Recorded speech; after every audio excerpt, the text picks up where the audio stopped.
Министрлер кабинетинин төрагасынын орун басары Бакыт Төрөбаев Жалал Абадка иш сапары менен келди. Анын алкагында Сузак районундагы Багыш айыл өкмөтүндөгү аэропорт курула турган жерге барды.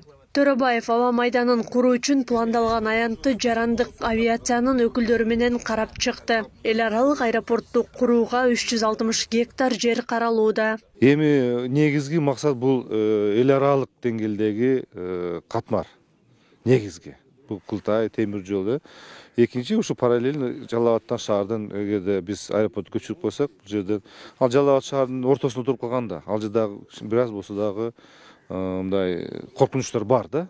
Бакыт Төрөбаев Курманбек айыл өкмөтүндөгү курулушу башталып, бирок көп жылдан бери токтоп турган Курманбек 500 каналынын абалы менен таанышты. Ошондой эле Калмакырчын айылына дарыядан суу тартып келүүнүн мүмкүндүктөрүн карап чыкты. Төрөбаев суу чыгара турган жерлерге барып, болжолдуу пландарды адистер менен талкуулады. Азыр долбоор түзүлө элек, бирок эки жол менен дарыядагы сууну айылдарга жеткирүү планы сунушталууда.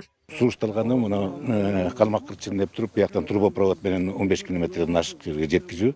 Мунусу эмеде болуп атат, баягы көчмө эмелерден көп эмезе болуп атат бир жагы, экинчи жагы бияктан дагы ГЭС курулбай калса, анда отстойник куруш керек болуп калат. Базы өтө эле кымбат болуп атат, почти 400 миллион сом. Экинчи варианты ылдый жагынан, айылдын ылдый жагынан насос станция куруп, насос станция менен 500 метрге өйдө көтөрүп, анан ары арыктар менен эле мет койсо, анысы бир топ арзаныраак болот. Ошол экинчи вариант азыр көрөлү деген чечим болуп атат. Бул суу барган болсо, Курманбек айыл өкмөтү, Багыш айыл өкмөтү, Көк Арда айыл, 3 айыл өкмөтү камтыган суу болот да. Биздин элдердин бир гана кылканды эгин эгишет. Арпа, будай, андан башка эч эгин эге болбойт. Бул суу чыккан болгон болсо, биздин калк өзүнөн өзү мындай турмуш деңгээлин оңдоп кете турган калк болуп калат да. Министрлер кабинетинин төрагасынын орун басары Бакыт Төрөбаев калкты таза суу менен камсыздоо иштерин тездетүү зарылдыгын белгиледи. Калмакырчын айылынын тургундары 35 жылдан бери таза суунун тартыштыгынан дагы кыйналышат. Алар өлкө башчысы келгенде бул маселени айтып кайрылышкан болчу. Учурда таза суунун долбоору түзүлүп жатат. Даярдалып бүткөрүлсө, тендерге коюлат.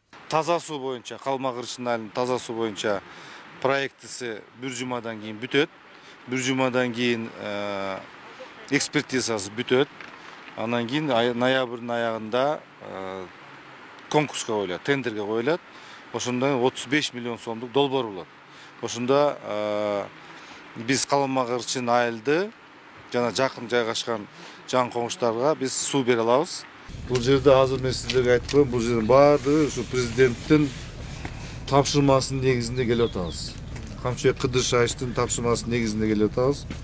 Ушулар демилге көтөрүп, ушулардын көзөмөлүндө. Төрөбаев Сузак районундагы Ырыс айыл өкмөтүндөгү жаңы асфальтталган жолдун абалы менен таанышты. Төрөбаевдин Жалал Абадтагы иш сапары 2 күнгө созулат. Мындан кийин Нокен району жана Таш көмүр Майлы суу шаарларында уланат.